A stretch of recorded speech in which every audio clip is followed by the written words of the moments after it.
empezar nuestro estudio de esta mañana. Bueno, pues antes que nada, pues quiero expresar que me siento muy bendecido en esta oportunidad de que podemos empezar este estudio. Voy a tener el privilegio de comenzar un estudio con ustedes del libro de Proverbios. Vamos a estar viendo realmente el libro de Proverbios de manera temática, tomando algunos pasajes. Ustedes saben que Proverbios pues tiene una gama de temas ahí que menciona, así que es muy apropiado tomarlo de manera temática. Sí, así que ese es el plan. Si Dios quiere, Dios mediante, en las próximas semanas, meses o incluso el año que nos toque estar aquí con ustedes, Dios mediante. Y la verdad, hermanos, que es que me siento muy contento, me siento muy emocionado porque ni yo mismo sé cómo va a tomar forma este bebé que voy a estar desarrollando aquí con ustedes del libro de Proverbios. Siendo honestos, la verdad es que a medida que estuve estudiando el libro de Proverbios y particularmente acerca del tema que nos va a tocar el día de hoy, que es el temor de Dios en Proverbios, yo me sentí confrontado. En ciertas ocasiones incluso me vi en un espejo y vi ciertas áreas que el Señor estaba ahí formando, confrontando. Y bueno, espero que esa bendición que me ha tocado experimentar de primera mano la pueda salpicar a ustedes. Y bueno, pues espero que lo disfrutemos, que sea de bendición para cada uno de nosotros. Así que antes de comenzar les voy a pedir que oren ahí en sus lugares conmigo. Cierren sus ojos y vamos a pedirle ahí al Señor. Padre, te damos gracias en esta mañana que podemos estar aquí como hermanos, como iglesia. Nos has traído para adorarte mediante la enseñanza de tu palabra en esta hora. Rogamos de tu bendición para nosotros, que tu Espíritu Santo nos guíe a toda verdad y que tu Espíritu Santo también aplique esas verdades que vamos a aprender acerca del temor de Dios, acerca del temor que te debemos como creyentes. Y Señor, te rogamos que salgamos cambiados, que no salgamos iguales que como llegamos. Te lo rogamos en el nombre de nuestro Señor Jesús. Amén. Bueno, hermanos, antes que nada un pequeño contexto que nos va a ayudar a entender el libro de Proverbios a medida que lo vamos viendo de manera temática. Como lo dije, lo vamos a abordar de esa manera. En esta ocasión, y realmente la que sigue, Dios mediante, cuando me toque nuevamente estar aquí con ustedes, va a ser el temor de Dios en Proverbios, ¿ok? Primero que nada es establecer quién fue el autor. Bueno, aquí el autor principal fue Salomón, que escribió alrededor de 500 proverbios, pero realmente no todos los que fueron escritos por él están aquí en Proverbios.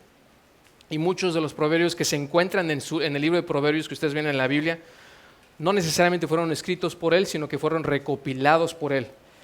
Y bueno, todos esos proverbios realmente reflejan sabiduría, que es el tema principal del libro de Proverbios. Es sabiduría práctica, podemos decirlo de esa manera. ¿Qué son los proverbios? Bueno, la palabra proverbio significa ser como. Y en ese sentido, el libro de Proverbios contiene dichos breves a manera de comparaciones. Es así, algún teólogo lo dijo, un comentarista lo dijo como esos dulcecitos Jolly Rancher, no sé si los han probado, son como sugus. Dulcecitos bien concentrados, hagan de cuenta que así es un proverbio. Es una verdad muy concentrada, sí, es una verdad profunda, pero que viene contenida en un empaque bastante breve. Sí, y estas comparaciones o esos dichos breves, a manera de comparaciones, son de la vida rutinaria que ilustran verdades profundas para vivir una vida de sabiduría. Así que esos son los proverbios. Ahora, los proverbios es algo muy importante que tenemos que acotar para nuestro estudio del libro de Proverbios y sacar el mejor provecho. Los proverbios, si bien son verdades, ¿sí?, estos reflejan principios generales y no tanto leyes universales para nosotros. ¿A qué me refiero con esto?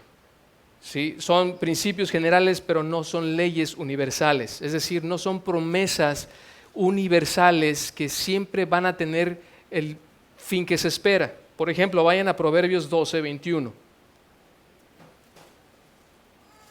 12:21.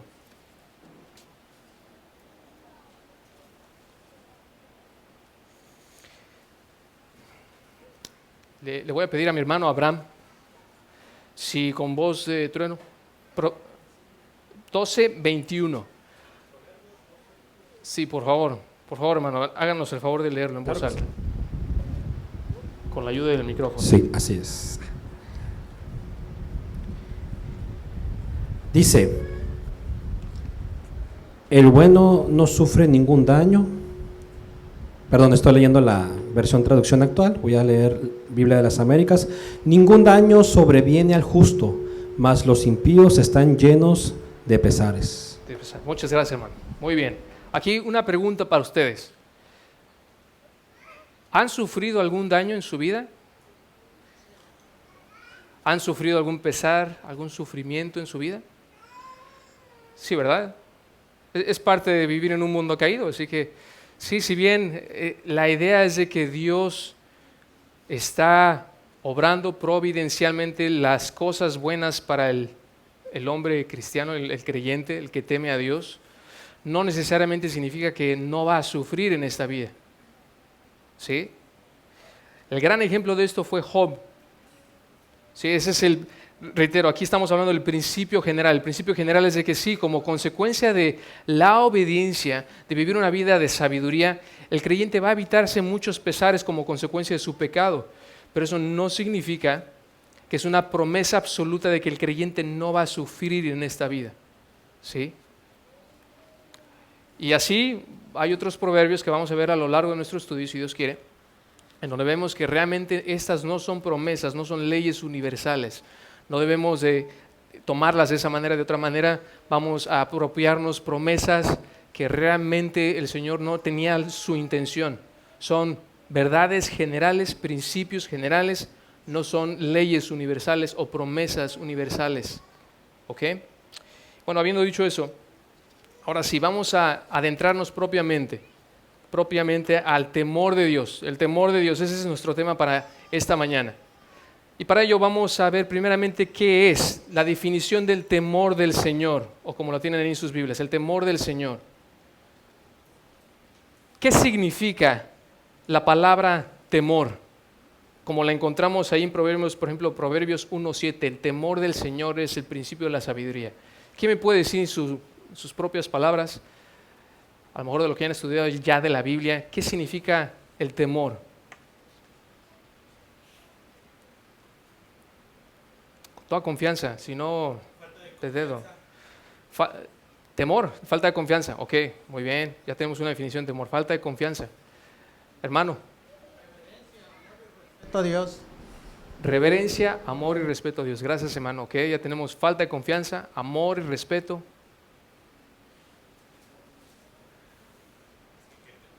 Muy bien, ok. Pues por ahí va la idea de, más de este lado vamos a hablar que es acerca, ese temor está caracterizado, es definido aquí en Proverbios como temor a Dios. ¿Sí? Entonces, vamos a ver que sí, en efecto, a veces, como lo decía mi hermano Yosimar, la palabra temor puede referirse a un terror, a tener miedo. Pero aquí en el libro de Proverbios, cuando habla del temor de Dios o el temor a Dios, se está refiriendo a un amor reverente. Vamos a verlo de esta manera. Tiene un sentido de profundo respeto, admiración o reverencia, como lo tiene un siervo hacia el rey. En otras palabras, podríamos definir temor en términos de adoración. Adoración. Y que se verá expresada en una lealtad hacia Él, como la de un siervo con su rey. La palabra entonces que se traduce como Señor, en esta pequeña frase del temor del Señor, sí es la palabra Yahweh, que muchos de nosotros la conocemos, significa yo soy o yo soy el que soy, y este es el nombre que incluye todo lo que Dios es en su carácter inmutable y eterno, y contiene todos sus perfecciones, todas sus perfecciones, todos sus atributos. Y particularmente este nombre Yahweh también está relacionado con su pueblo. Él es Dios, el Dios que guarda el pacto con su pueblo, particularmente en el Antiguo Testamento con el pueblo de Israel. ¿Hasta aquí vamos bien? Entonces, el temor de Dios se refiere a la adoración que le rendimos a Dios, al Dios que guarda el pacto, al Dios de Israel, el Dios de Abraham, el Dios de Jacob, el Dios de Isaac y de Jacob, ¿sí? El Dios que tiene una relación de pacto con su pueblo. Es ese temor al que nos vamos a estar refiriendo. Bueno, entonces, el temor del Señor significa la adoración, como dijimos, reverente que una persona muestra a Dios en virtud de su conocimiento de Él y que se manifestará en una leal obediencia a sus mandamientos. ¿Okay? Esta definición presupone entonces que quien teme al Señor debe ser un ¿qué? Un creyente, ¿no es así? El incrédulo, como lo vamos a ver incluso en el mismo versículo 7 más adelante, los insensatos, que es lo opuesto a ser sabio, no temen a Dios. El incrédulo, entonces la persona que rehúsa adorar a Dios, el insensato, el que no tiene temor de Dios en ese sentido, lo opuesto, no adora, no teme a Dios en ese sentido. Pues únicamente un creyente movido por el Espíritu Santo podrá obedecer a Dios y así ser sabio. ¿Ok? Entonces, esa es la definición del temor del Señor, la definición del temor del Señor. Vamos ahora con el origen. ¿De dónde proviene el temor del Señor? Si entonces ya contestamos qué es, cómo yo puedo saber de dónde proviene el temor del Señor. Vean, si es que queremos temer genuinamente a Dios, tenemos que preguntarnos de dónde proviene el temor de Dios. Note lo que dice el profeta Jeremías. Si alguien me puede leer el texto de Jeremías capítulo 32, Jeremías 32, versículos 38 al 40. Hermano Yosimar, por favor.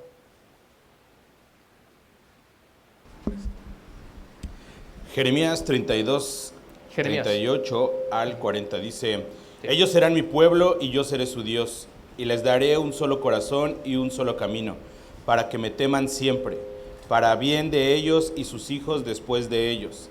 Haré con ellos un pacto eterno, de que yo no me apartaré de ellos, para hacerles bien, e infundiré mi temor en sus corazones, para que no se aparten de mí. Muchas gracias, hermano. ¿Lo ven ahí? Para que me teman siempre, les daré un solo corazón y un solo camino, un corazón no dividido, para que me teman siempre. Y luego continúa diciendo, yo haré con ellos un pacto eterno. Aquí estamos hablando entonces del nuevo pacto, ¿sí? De que yo no me apartaré de ellos para hacerles bien, e infundiré, como lo leyó ahí mi hermano. ¿Lo ven ahí? Literalmente ese infundiré lo podríamos traducir como o decir como daré. Daré mi temor en sus corazones para que no se aparten de mí. Un aspecto del nuevo pacto entonces que Dios prometió, y dicho sea de paso, fíjense a quién se lo está diciendo, es al pueblo de Israel. Ellos serán mi pueblo. Es el pueblo de Israel el principal recipiente o benefactor, beneficiario de esta promesa del nuevo pacto. Y esa promesa del nuevo pacto incluye en su paquete, así en su combo, para que me teman. Les va a dar un corazón nuevo para que le teman a Dios. ¿Lo ven? El temor de Dios entonces comienza con Dios mismo. Dios transforma el corazón de la persona. Esto es la doctrina de la regeneración. Cuando el Señor regenera o cambia, transforma espiritualmente el corazón de una persona. El corazón obviamente en un sentido figurado, es la parte espiritual o inmaterial del hombre. Cambia su yo interno y con ese nuevo corazón le da el temor de Dios para que obedezcan su ley. Acerca de la futura restauración de la nación de Israel, Dios prometió a su pueblo por medio del profeta Ezequiel, escuchen esto, no vayan ahí, pondré mi espíritu en ustedes y vivirán. Ezequiel 37:14, esa misma realidad. Es el Espíritu Santo entonces el agente que cambia el corazón de la persona, dándole el temor de Dios para que pueda obedecer las ordenanzas y los estatutos de Dios. Y eso lo vemos más adelante en el versículo 24 de ese mismo pasaje, Ezequiel 37. La razón por la cual, o el propósito, la meta por la cual les daría su temor era para que pudieran vivir en obediencia a su palabra, a su ley. Esa es la misma realidad que el Señor Jesús le dijo a Nicodemo ahí en Juan 3, ¿recuerdan? Versículos 5 al 8. En verdad te digo, le dijo Jesús a Nicodemo, en verdad te digo que el que no nace de agua y del Espíritu no puede entrar en el reino de Dios. Lo que es nacido de la carne, carne es, y lo que es nacido del Espíritu, Espíritu es. No te asombres que te haya dicho, tienes que nacer de nuevo. El viento sopla por donde quiere y oyes su sonido, pero no sabes de dónde viene ni a dónde va. Así es todo aquel que es nacido del Espíritu. ¿Lo ven? Entonces, hermanos, es el Espíritu obrando soberanamente. Así como el viento viene y va donde le place, así es el Espíritu Santo. Hace nacer el corazón, le da un corazón nuevo a aquella persona que escucha la palabra de Dios, conforme a su voluntad. Entonces, hermanos, mi pregunta es, ¿cuál debería ser nuestra respuesta sabiendo que únicamente el Espíritu de Dios es quien puede cambiar nuestro corazón para que le podamos temer? ¿Quién me podría decir alguna implicación de esto? Si yo sé que solamente Dios, mediante su Espíritu, puede cambiar mi corazón, ¿cuál entonces debería ser mi respuesta? Si deseamos temer a Dios. Bueno, debería ser orar, ¿no es así? Debería de ser rogarle al Señor, Señor, cambia mi corazón y dame el temor para que pueda adorarte reverentemente, ¿no es así? Si Dios, mediante su Espíritu, es el único que puede hacerlo, entonces esa debería de ser nuestra oración, si es que no has nacido de nuevo. Si tú que me escuchas, amigo, no has nacido de nuevo, si tú en efecto piensas y evalúas, no, yo no tengo temor de Dios, yo no obedezco sus mandamientos, me cuesta mucho trabajo, en efecto yo confío, yo sé que no he nacido de nuevo, tu respuesta inicial entonces para poder temer al Señor debería de ser esta: orarle a Dios que envíe su Espíritu para que te cambie el corazón, lo transforme de un corazón de piedra a uno de carne, que sea sensible a las cosas de Dios y que te dé su temor. Bueno, hermanos, entonces ese es el origen del temor del Señor. ¿Hasta aquí vamos bien? Está sencillo, ¿no? ¿Sí? Con toda confianza, hermanos, ¿alguna duda? ¿Algún comentario? ¿También quejas se aceptan? Levanten su mano, por favor, este es el tiempo. Digo, no es, a pesar que estamos en la misma postura que en la predicación, recuerden aquí, hermanos, estamos teniendo un estudio, no es una predicación, es más abierto, puede darse un poco más el diálogo, así que, por favor, hermanos, cualquier cosa, con toda confianza me interrumpen. Bueno, hermanos, ya vimos la definición del temor del Señor, ya vimos el origen del temor del Señor. Ahora vamos a ver las manifestaciones del temor del Señor. Ya sabemos de dónde proviene, ya sabemos qué es. Ahora vamos a ver cómo se manifiesta el temor del Señor aquí en el libro de Proverbios. ¿Cómo se manifiesta? El temor de Dios se manifestará en primer lugar en sabiduría para vivir piadosamente. Esto no quiero decir, en primer lugar, no quiero decir que ese es el orden en que debe de darse, sí, pero fielmente yo creo que si tú temes a Dios, estas evidencias se van a dar de manera inmediata, ¿sí? No una y primero la otra, sino son cosas que a lo mejor al mismo tiempo van a suceder. El temor de Dios se manifestará en primer lugar en sabiduría para vivir piadosamente. En sabiduría para vivir piadosamente. Y bueno, pues esto de la sabiduría, como dijimos al principio de nuestro estudio, entendemos que la sabiduría es el tema principal del libro de Proverbios. ¿Quieres saber cómo vivir sabiamente? Lee el libro de Proverbios. Aquí hay sabiduría. Pero entonces, vean ahí, por ejemplo, en Proverbios 1:7, la primera parte. Proverbios 1:7.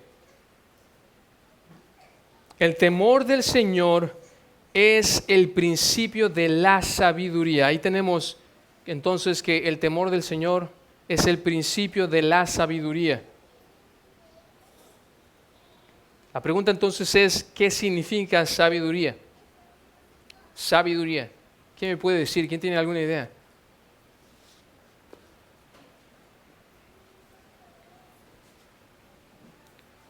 Hermana, por favor.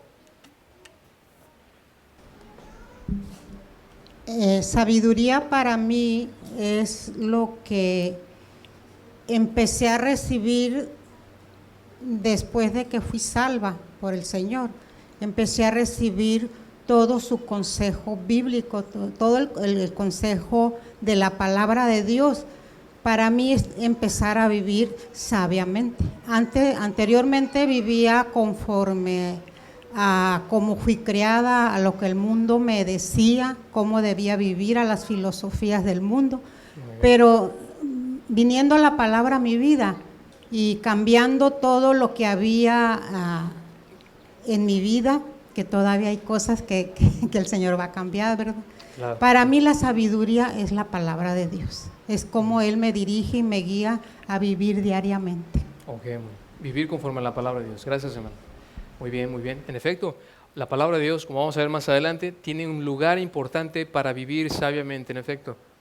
Gracias, hermana. ¿Alguien más que tenga un comentario de qué es sabiduría? Hermano Eleazar. Sabiduría es la mente de Dios que está en nuestras santas, nuestro libro de la Biblia. Si no lo leemos o lo estudiamos en obediencia, nunca vamos a agarrar sabiduría de Dios.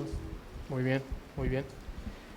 En efecto, sabiduría tiene que ver con la misma naturaleza de Dios, ¿no es así? Él es, en Cristo están escondidos todos los tesoros de la sabiduría, ¿no es así? Pablo dijo ahí en Colosenses. Hermano Tony, por favor. Gracias, hermano. La sabiduría es el conocimiento de Dios aplicado a la vida. Muy bien, ya estamos hablando de aplicación. Muy bien, en efecto. Gracias, mi hermano Tony. Así es, hermanos. Bueno, en eso consiste la sabiduría. Lo que mencionaron es vivir prácticamente conforme a la sabiduría que Dios ya desplegó en su palabra.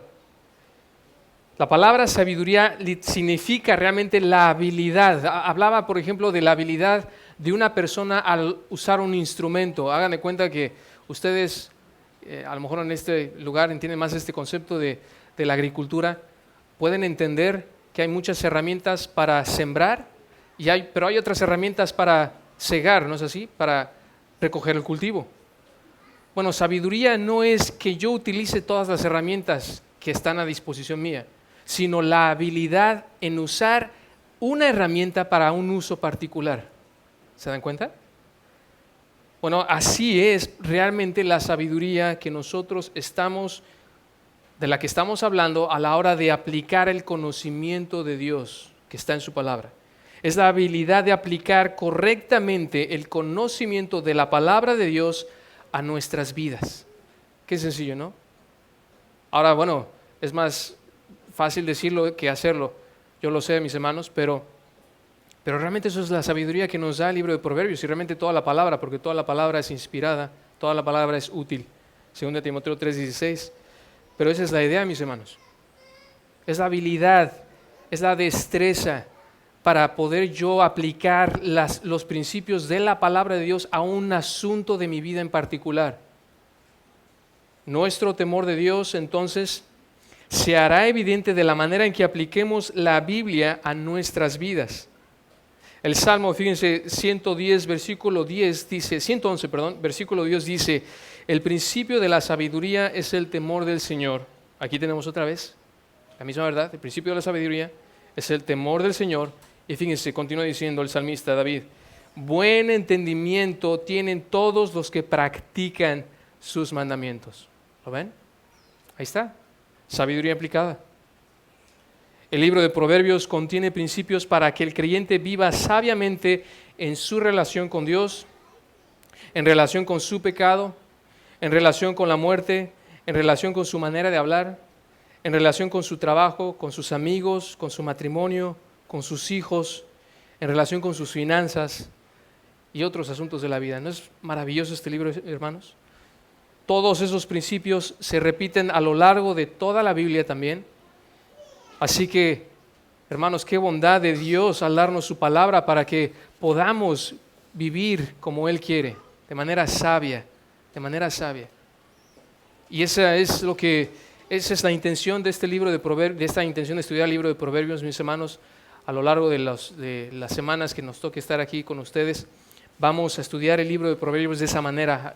Ahorita empezamos con el temor del Señor, pero a lo mejor cuando terminemos este tema vamos a comenzar con otro tema, no sé, el liderazgo, por ejemplo, también, cómo educar a nuestros hijos, cómo ser un buen esposo, esposa, etcétera, cómo vivir sabiamente en esas áreas. Así que el libro de Proverbios es muy práctico en ese sentido, hermanos. Bueno, esa es la primera manera, ya dijimos, ¿no? La primera manifestación del temor del Señor. El temor de Dios se manifestará en sabiduría para vivir piadosamente. Ahora, una segunda manifestación es en el conocimiento de Dios. El temor del Señor se va a manifestar en el conocimiento de Dios. Aquí es donde vamos a entrar en lo que decía mi hermana, de la palabra de Dios, es el consejo de Dios. Vean esto. Proverbios 2, versículo 5. Si alguien lo puede buscar rápidamente y leerlo en voz alta, por favor, hermano. Proverbios 2, versículo 5. Proverbios 2:5. Entonces entenderás el temor de Jehová y hallarás el conocimiento de Dios. Gracias, hermano Seth. Y descubrirás, como lo dice la Nueva Biblia de las Américas, y descubrirás o hallarás el conocimiento de Dios. Ahí lo tiene. Notan ahí la relación del temor de Dios con hallar el conocimiento de quién es Dios. Ahora, ¿qué significa aquí la palabra conocimiento? ¿Se referirá a un conocimiento intelectual? ¿Es mera información lo que está aquí hablando el proverbio? No. La palabra conocimiento significa un conocimiento íntimo y experimental. O como dijo un comentarista, lo cito, es conocimiento adquirido a través de una relación personal y experimental. Es como el clásico ejemplo de decir, bueno, yo conozco a Enrique Peña Nieto. Es lo mismo decir, yo sé quién es Enrique Peña Nieto que yo conozco a Enrique Peña Nieto. No, ¿verdad? Saber algo de alguien no necesariamente significa que tienes una relación personal con esa persona, ¿no es así? O si quieren pueden cambiarle Enrique Peña Nieto por AMLO. Digo, ahí no me voy a meter en controversia, hermanos. Ahí ustedes deciden con quién meterse. Pero bueno, o alguien más, ahí pónganle, yo conozco a, y ponen ahí a su candidato preferido. Bueno, hermano, la idea, ¿se entiende la idea? ¿Sí? No es lo mismo conocer a alguien a un nivel intelectual, conocer datos de esa persona, que tener una relación íntima con esa persona. En este contexto, del versículo 5 del capítulo 2 de Proverbios que acaba de leer mi hermano Seth, Salomón estaba exhortando, si ustedes leen desde el versículo 1 en adelante, van a ver que Salomón estaba exhortando a su hijo para que buscara y atendiera la voz de la sabiduría. Pues entonces el resultado, y fíjense, y solo entonces entendería el temor de Dios, como lo dice ahí en el versículo 5. Y como resultado conocería a Dios, es decir, experimentaría una relación íntima con Dios. De eso se trata el temor de Dios, conocerlo íntimamente al grado de que puedes tener una relación de adoración con Él. Conocer íntimamente a Dios ha sido el deseo de Dios para su pueblo. Para su pueblo de Israel me refiero, pero realmente para todo el pueblo redimido. Note lo que dice el profeta Oseas. No vayan ahí. Es Oseas 4, versículo 1. Dice, porque el Señor tiene querella o queja contra los habitantes de la tierra. ¿Por qué? ¿Por qué tienes pleito, Dios, con el pueblo de Israel? Pues no hay fidelidad ni misericordia, y escuchen esto, ni conocimiento de Dios en la tierra. ¿Lo ven? Más adelante continúa en el versículo 6 diciendo, mi pueblo es destruido por falta de conocimiento. Por cuanto tú has rechazado el conocimiento, Dios le está diciendo al pueblo de Israel, yo también te rechazaré para que no seas mi sacerdote. Qué triste, hermanos. Qué triste que el pueblo de Israel no llegó a ser lo que Dios quería que fuera para ellos en sus planes, debido a que ellos no tuvieron una relación íntima con Dios. Esa es la misma idea. Más adelante incluso Dios continúa diciendo, porque me deleito más en la lealtad que en el sacrificio y en el conocimiento de Dios que en los holocaustos. Capítulo 6, versículo 6. ¿Lo ven? Dios quería tener una relación íntima con su pueblo, así como la de un esposo con su esposa. De hecho, el contexto del libro del profeta Oseas es ese. Recuerdan que incluso Dios, para ilustrar esta maravillosa lección, le había mandado a Oseas que tomara una mujer como esposa que era infiel y que la amara a pesar de ello, para reflejar cómo Dios amó a su pueblo, a su esposa, que era el pueblo de Israel, pero su esposa no la amó, no le fue correspondiente. Eso era lo que Dios quería, que Israel tuviera una relación íntima, personal con Dios. Pero Israel le rechazó. Sin embargo, noten esto, hermanos, Dios ha prometido que un día, y reitero, esta promesa es dada al pueblo de Israel, ahí en Jeremías 24:7, les daré un corazón para que me conozcan. ¿Lo ven ahí? Aquí tenemos otra vez la verdad del nuevo pacto, la regeneración, y aquí el enfoque cambia de darle un corazón que tema a Dios a que conozca a Dios, porque yo soy el Señor, continúa diciendo, y ellos serán mi pueblo y yo seré su Dios. Noten ahí la relación íntima. Ellos serán mi pueblo y yo seré su Dios, pues volverán a mí de todo corazón. Qué hermoso, hermanos. La verdad del nuevo pacto entonces de nuevo nos apunta a que no solamente el Señor renueva el corazón de esa persona para que le tema, sino para que también tenga una relación íntima con Él, para que le conozca en toda la plenitud de esa palabra. El conocimiento personal e íntimo de una persona con Dios, nuevamente, es producido por el Espíritu de Dios en su corazón y comienza en el momento de su salvación. El momento de su salvación. Dios, a través del profeta Jeremías, menciona acerca del nuevo pacto más adelante. Noten ahí en Jeremías 31. Vayan ahí por un momento ahí, por favor. Jeremías 31, versículos 33 al 34. Y le voy a pedir también a alguna persona, a Will, para que no haga correr tanto a Max, por favor, Will, si me puedes apoyar, por favor.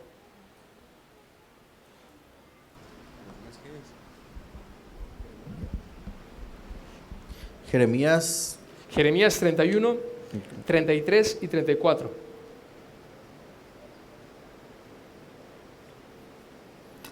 dice, y no tendrán que enseñar más cada uno a su prójimo y cada cual a su hermano, diciendo, conoce al Señor, porque todos me conocerán, desde el más pequeño de ellos hasta el más grande, declara el Señor, pues perdonaré su maldad y no recordaré más su pecado.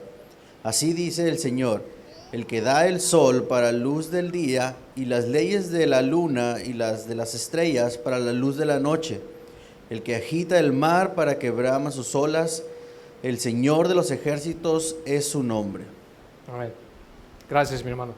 Porque todos me conocerán, ¿no? Desde el más pequeño hasta el más grande, dice. Desde el más insignificante hasta el más importante. No necesariamente significa de tamaño aquí.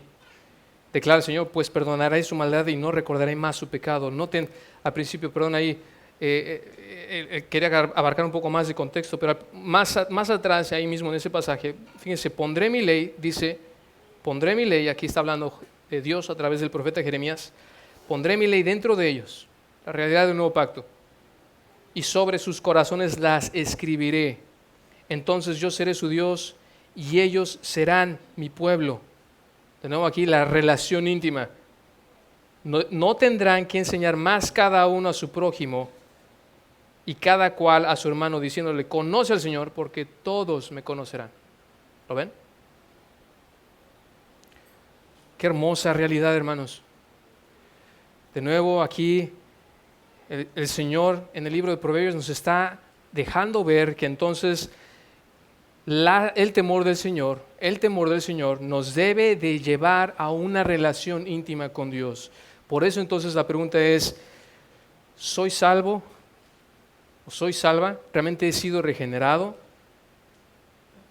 Eso se va a ver en temor al Señor. Si tu respuesta es sí, entonces forzosamente, hermano, es aquí donde podemos usar la ilustración del espejo. Compárate cómo está tu vida.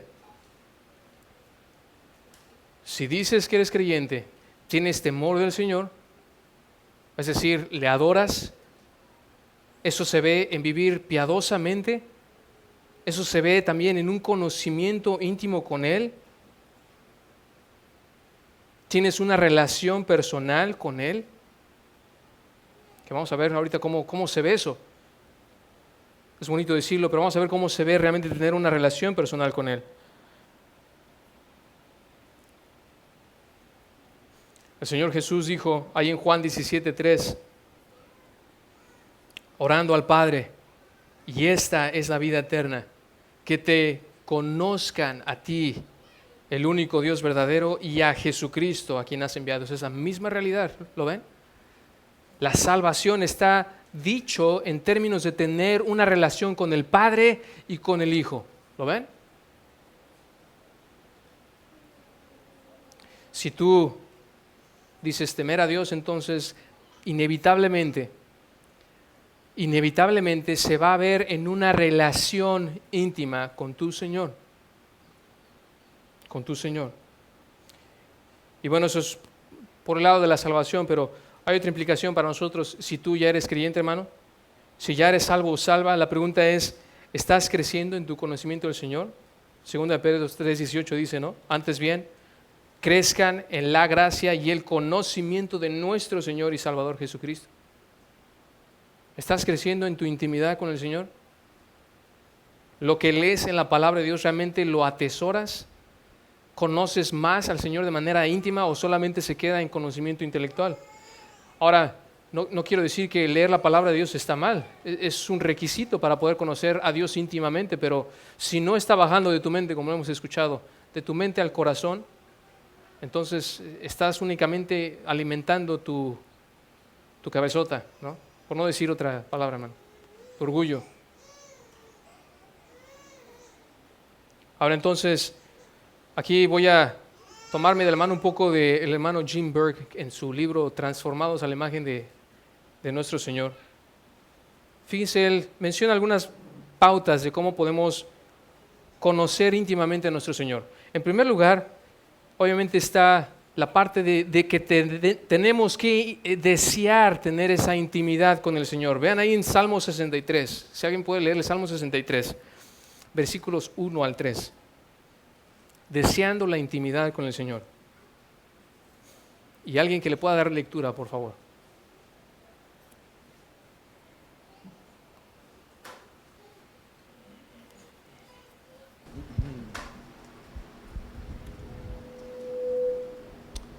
Dice así: oh Dios, tú eres mi Dios, te buscaré con afán, mi alma tiene sed de ti, mi carne te anhela, cual tierra seca y árida donde no hay agua. Así te contemplaba en el santuario, para ver tu poder y tu gloria, porque tu misericordia es mejor que la vida, mis labios te alabarán. Muchas gracias, mi hermano. Aquí una pregunta, hermanos. Creo que es evidente que David conocía a su Dios, ¿no es así? ¿Qué pueden aquí de este texto que acaba de leer, sobre todo en la última parte, que David conocía acerca de su Dios?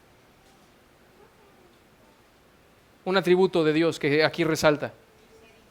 Su misericordia.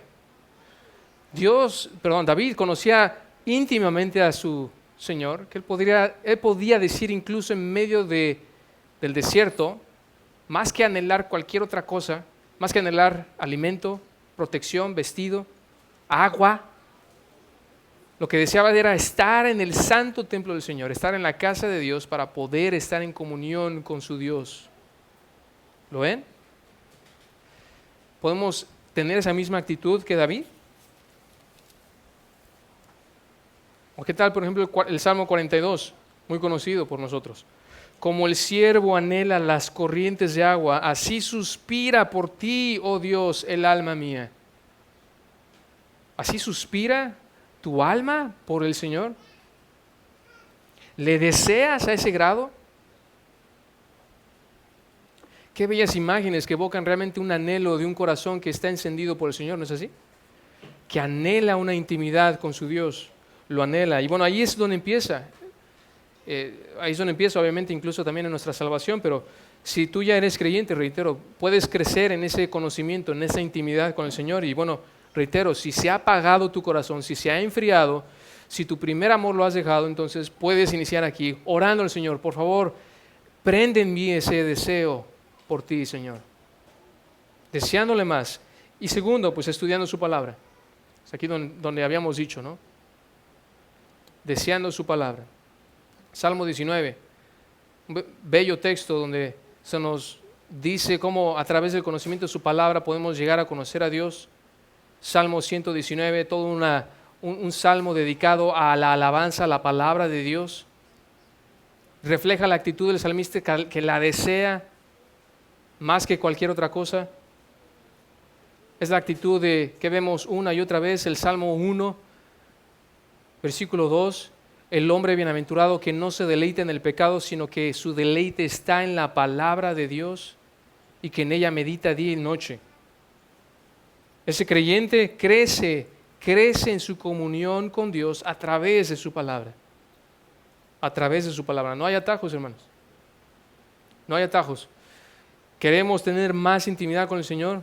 Obviamente inicia con que el Señor prenda, de nuevo avive esas ascuas que se han enfriado en nuestro corazón, pero no se quedará ahí. Va a haber un anhelo ardiente también por su palabra, porque confiamos que verdaderamente ahí el Señor se comunica con nosotros. Es ahí donde continúa ese conocimiento de nuestro Señor de manera íntima.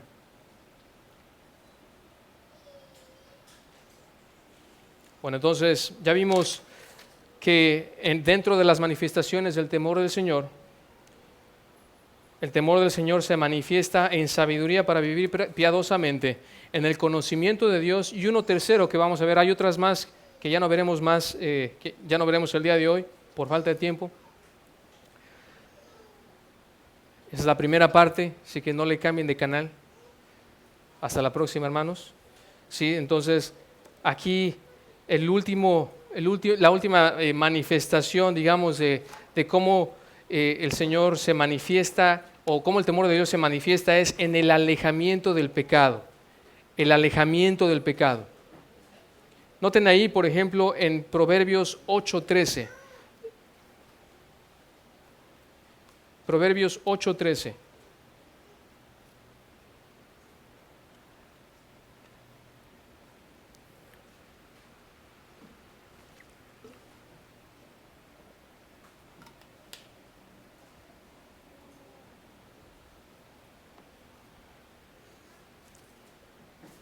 Igual, si alguien lo puede leer, por favor, hermanos.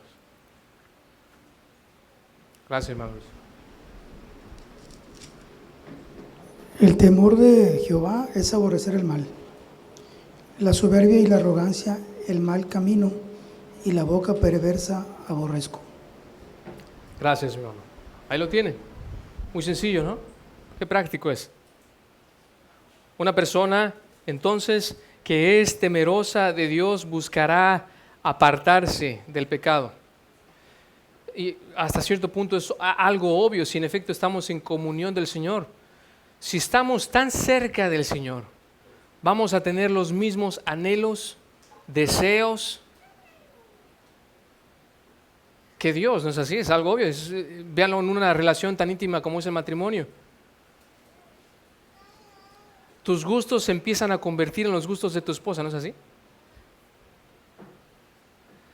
Tus deseos se empiezan a convertir en los de ella. Ya de pronto empiezas a ver películas que a lo mejor no hubieras visto tú solo o con tus amigos, ¿no? Pero en mi caso. Ya estoy sacando aquí mi corazón, ¿verdad, hermanos? Pero esa es la idea. tú vas a amar las cosas que tu ser querido, a aquella persona a quien amas demasiado y con quien tienes una relación tan íntima, también ama. Y por lo tanto, esos afectos también en lo negativo va a ocurrir. Vas a odiar aquellas cosas que tu ser querido odia, ¿no es así? Y con Dios, que es santo, no ocurre diferente, hermanos. Si nosotros tenemos una comunión íntima con nuestro Señor Jesús, inevitablemente vamos a tener una repulsión por el pecado, vamos a aborrecerlo y nos vamos a querer apartar de aquello que le desagrada a Él. Una persona que es temerosa de Dios buscará apartarse del pecado. Y como lo dijo un comentarista en el versículo 13 acerca de este texto que acaba de leer mi hermano, de Proverbios 8:13, él comenta acerca de este versículo. El versículo 13 muestra que la sabiduría es tanto moral como mental. El que teme al Señor y por lo tanto es sabio, odiará o rechazará el mal. Fin de la cita. Hermanos, esta es una declaración bella. Esto es lo más práctico que puedes tener acerca de tu vida de piedad. La adoración genuina a Dios tiene resultados morales. No me puedes decir que tú estás adorando al Señor genuinamente y aún así estás viviendo en pecado. Esa es una mentira. Y por eso también la implicación es de que no puedes vivir una vida de adoración solamente los días domingo como hoy. Eso es algo que rutinariamente debe de ser una realidad en tu vida. Lunes, martes, miércoles, jueves, y el clímax en el domingo, todavía vives en adoración porque estás viviendo en santidad, en piedad. ¿Lo ven? Tu piedad, tu apartamiento del pecado, es un reflejo de tu adoración, en otras palabras. Es un reflejo de tu adoración. Es solamente una extensión más de tu temor a Dios. Proverbios 3:7. Noten esta verdad reiterada a lo largo de las Escrituras. Solamente voy a ver a unos versículos. Voy a mencionar 6 versículos. Vean esto. Proverbios 3:7. Si quieren pueden anotarlos. No vamos a ir a ellos. No seas sabio a tus propios ojos. No seas engreído, en otras palabras. Teme al Señor y apártate del mal. ¿Lo ven? Qué sencillo. Proverbios 16:6. Con misericordia y verdad se expía la culpa y con el temor del Señor el hombre se aparta del mal. Nuevamente. Salmo 97:10, primera parte. Los que aman al Señor aborrezcan el mal. Aborrezcan el mal. Salmo 101, versículo 3. No pondré cosa indigna delante de mis ojos. Aborrezco la obra de los que se desvían. No se aferrará a mí, es decir, no se aferrará esa obra a mí. La implicación es de que Él no está dispuesto ni siquiera a juntarse con aquellos que practican el mal. Salmo 119, 104. De tus preceptos recibo entendimiento, por tanto, aborrezco todo camino de mentira. Y 2 Timoteo, un pasaje del Nuevo Testamento, capítulo 2, versículo 19. Aquí Pablo hablando a su hijo Timoteo, le dice, no obstante, el sólido fundamento de Dios permanece firme, teniendo este sello, el Señor conoce a los que son suyos y que se aparte de la iniquidad todo aquel que menciona el nombre del Señor. ¿Lo ven? Una y otra vez el Señor nos exhorta a que nos apartemos del mal. Y esto no solamente es una exhortación, sino que es una realidad, como lo hemos visto. Hay imperativos aquí en esos textos que hemos visto, que hay más otros textos que apuntan a esta misma realidad. Salmo 1 también, que vamos a hacer mención de ello, entre otros. Josué 1:8. Lo importante aquí, hermanos, es que es una realidad, debe de ser una realidad. Si en efecto tú temes al Señor, se va a manifestar que te estás alejando del pecado cada vez más. No estamos hablando de una vida de perfección, es una vida de dirección. No estamos hablando de que ya no vas a pecar nunca, sino que en tu estilo de vida vas a parecerte cada vez más al Señor en vida de santidad. ¿Cuál es tu actitud hacia el pecado entonces? ¿Deseas apartarte del mal? ¿Te deleitas en escuchar música o ver películas profanas? ¿Cuáles son tus gustos? ¿En qué te entretienes? ¿Las amistades con las que quieres pasar tiempo se deleitan en el mal y lo promueven? ¿O puedes clamar como el salmista en el Salmo 1, versículo 1 y 2? Cuán bienaventurado es el hombre que no anda en el consejo de los impíos, ni se detiene en el camino de pecadores, ni se sienta en la silla de los escarnecedores, sino que en la ley del Señor está su deleite, y en su ley medita de día y de noche. Qué hermoso, hermanos, qué hermoso. Así que sea nuestra vida, que sea esa nuestra oración. Hazme como este varón bienaventurado, Dios. Bueno, hermanos, hasta aquí tengo mi estudio para esta parte. Reitero, esta es la primera parte del temor de Dios en Proverbios. La siguiente oportunidad que tenga de estar aquí con ustedes, si Dios quiere, cubriremos el resto de este tema y entonces vamos a abordar otro tema.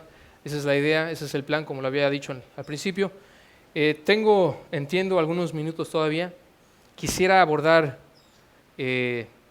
o utilizar de provecho este tiempo para dudas, comentarios, quejas, querellas, como lo llama el Señor también. Si no hay nada, eso lo voy a tomar como un cumplido de que hice mi buen trabajo, me expliqué bien, hermanos, así que no se preocupen. No, con toda confianza, si no, pues ahí estarán nuestros pastores también y también estoy a sus órdenes en lo que le pueda servir, hermanos. Igual también les puedo compartir el material por escrito si quieren. Lo estamos viendo a lo mejor de manera muy rápida también, algunos textos, así que si queremos abundar en esto, obviamente hay mucha riqueza en todos estos textos que vimos, ¿es así? Entonces, hermanos, con toda confianza,